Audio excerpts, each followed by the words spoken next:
ఇక కట్నం చావులు ఎక్కువేనట. 52.8తో దేశంలో మొదటి స్థానంలో తెలంగాణ. 2024లో రాష్ట్రంలో 10,000కు పైగా కేసులు నమోదు.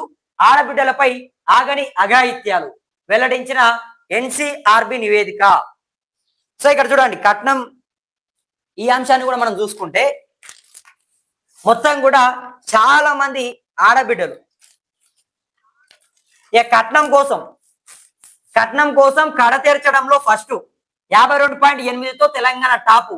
2024లో 10,000కు పైగా కేసులు, ఆడబిడ్డలపై ఆగని అఘాయిత్యాలు వెల్లడించిన ఎన్సీఆర్బి క్రైమ్ నివేదిక. అవగాహన కల్పించడంలో రేవంత్ ప్రభుత్వం విఫలం. సో ఇక రాష్ట్రంలో వరకట్న రాక్షసత్వం ఆగడం లేదట. ఇక చూడండి, కట్నం కోసం పిశాచల్ల ఆడబిడ్డలను పీక్కు తింటున్నారు. ఇక వరకట్న మరణాలపై అవగాహన కల్పించాల్సిన ప్రభుత్వం మిన్న కుండిపోవడంతో ఆడబిడ్డల అర్ధనాదాలు 4 గోడలు దాటి బయటకు రావడం లేదు. తాజాగా వెల్లడైన 2024 ఎన్సీఆర్బి క్రైమ్ నివేదిక రాష్ట్రంలో వరకట్న వేధింపులు, మరణాల భయానక రూపానికి అద్దం పడుతున్నది. భర్త అత్తమామల వేధింపులో తెలంగాణ 6వ స్థానంలో ఉన్నట్టు ఎన్సీఆర్బి నివేదిక చెబుతుంది. అదనపు కట్నం తేవాలంటూ భర్త, అతని తరపు బంధువులు మహిళని శారీరకంగా, మానసికంగా ఎంతలా వేధిస్తున్నారో ఈ గణాంకాలు స్పష్టం చేస్తున్నాయి. తెలంగాణలో 2024లో మొత్తం 10,061 కేసులు నమోదయ్యాయి. ఈ భాగంలో మహిళలపై జరిగే నేరాల రేటులో రాష్ట్రం 52.8%తో దేశంలోనే మొదటి స్థానంలో నిలిచింది. దేశ సగటు రేటు 17.3 ఉంటే తెలంగాణలో అది 3 రెట్లకు పైగా ఉండడం సమస్య తీవ్రతను సూచిస్తున్నది. కట్నం కోసమే కడతేరుస్తున్నారు, కేవలం కట్నం కోసమే భార్య ఉసురు తీస్తున్నారంటే ఈ పిశాచం ఎంతలా పాతుకుపోయిందో అర్థం చేసుకోవచ్చు. వేధింపులు భరించలేక పుట్టింటి నుంచి అడిగినంత తెచ్చివ్వలేక ఎంతో మంది వివాహితలు అనుమానాస్పద స్థితిలో ప్రాణాలు కోల్పోతున్నారు, ఆత్మహత్యలకు పాల్పడుతున్నారు. 2024లో మొత్తం 144 మంది మహిళలు వరకట్న దహానికి బలయ్యారు. రాష్ట్రంలో వరకట్న మరణాల రేటు 0.8గా నమోదైంది. ఇది దేశవ్యాప్త సగటు రేటు 8తో సమానంగా ఉన్నది. కేసుల నమోదులో ఆయా రాష్ట్రాల జనాభాను బట్టి రాజస్థాను, ఉత్తరప్రదేశ్, పశ్చిమ బెంగాలు, మహారాష్ట్ర, ఆంధ్రప్రదేశ్ ముందు ఉండగా ఆ తర్వాత స్థానంలో తెలంగాణ నిలిచింది. మరణాల్లో ఆయా రాష్ట్రాల జనాభాను బట్టి ఉత్తరప్రదేశ్, బీహారు, మధ్యప్రదేశ్, రాజస్థాను, పశ్చిమ బెంగాల్, జార్ఖండ్, ఒడిశా, హర్యానా తర్వాత తెలంగాణ ఉన్నది. కేసుల సంఖ్య పరంగా తెలంగాణ 6, 9 స్థానాల్లో ఉన్నప్పటికీ జనాభా నిష్పత్తి నేరాల రేటు ప్రకారం చూస్తే భర్త అత్తమాద వేధింపులలో 52.8 దేశంలోనే మొదటి స్థానంలో నిలవడం గమనార్హం. ఈ కట్న రక్కసిని అంతమొందించడానికి కేవలం చట్టాలు మాత్రమే సరిపోవు. సమాజంలో ముఖ్యంగా పురుషుల ఆలోచన విధానంలో మార్పు రావాల్సిన అవసరం ఎంతైనా ఉంది. సో మొత్తం ఇక కట్నం వస్తే చాలు, కట్నం కోసం మనం ఏమైనా చేయొచ్చు. కట్నం అంటే చాలా మంది ఏం చేస్తారు అంటే చిన్న చిన్న పిల్లలని వాళ్ళకి 14 సంవత్సరాలు 15 సంవత్సరాలు ఉంటే పెళ్లి చేసుడే, పెళ్లి చేసేసి అక్కడ పంపించారు అత్తగారింటికి. ఇక మనకు పిల్ల బరువు అవుతుంది కావచ్చు, లేకపోతే పిల్ల ఏమైనా చేస్తుంది కావచ్చు, ఈ పిల్ల ఎప్పటికైనా మనకు బరువే. సో చాలా మంది కూడా ఇట్లా కట్నం కోసము పిల్లలని పెళ్లిళ్ళు చేసుకుంటా ఉన్నారు. అదేవిధంగా తల్లిదండ్రులు కూడా ఆలోచన చేయకుండా ఆడబిడ్డల ఉసురు పోసుకుంటున్నారు. అరే చిన్న చిన్న వయసు పిల్లలది 14 సంవత్సరాలు 15 సంవత్సరాలు ఉంటాయి. సో అటువంటి వాళ్ళందరికీ కూడా పెళ్లిళ్ళు చేసేసి వాళ్ళని అత్తగారింటికి పంపిస్తున్నారు. సో అక్కడికి పంపించిన తర్వాత ఎంత ఇబ్బంది పడుతూ ఉన్నారు వాళ్ళు. దాదాపు చాలా మంది తెలంగాణలో ఇప్పటికే 100 మందికి పైగా చనిపోయారట.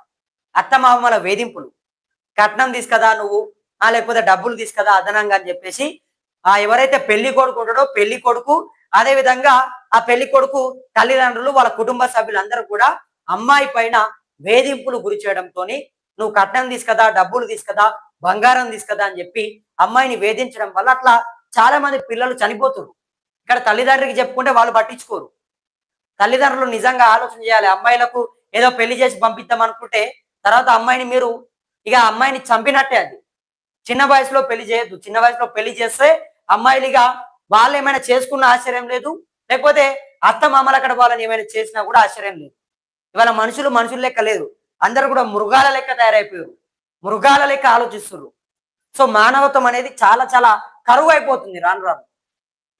ఇక వడ్లు కొనాల్సింది కేంద్రమే.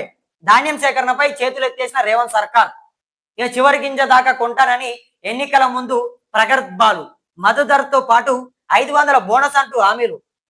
ఇప్పుడు వడ్లు కొనే బాధ్యత నుంచి కాంగ్రెస్ సర్కార్ పరారి, కేంద్రమే ధాన్యం కొనుగోలు చేయాలంటూ నాలుక మడత. మీడియా చిట్చట్లో ముఖ్యమంత్రి రేవంత్ రెడ్డి వ్యాఖ్యలు. మహేష్ కుమార్ గౌడ్ క్యాబినెట్ లోకి తీసుకుపోతున్నానంటూ సంకేతం అట. ఇక ఇప్పుడు కేంద్రమే కొనాలని చెప్పి రేవంత్ రెడ్డి గారు చెప్తున్నారట.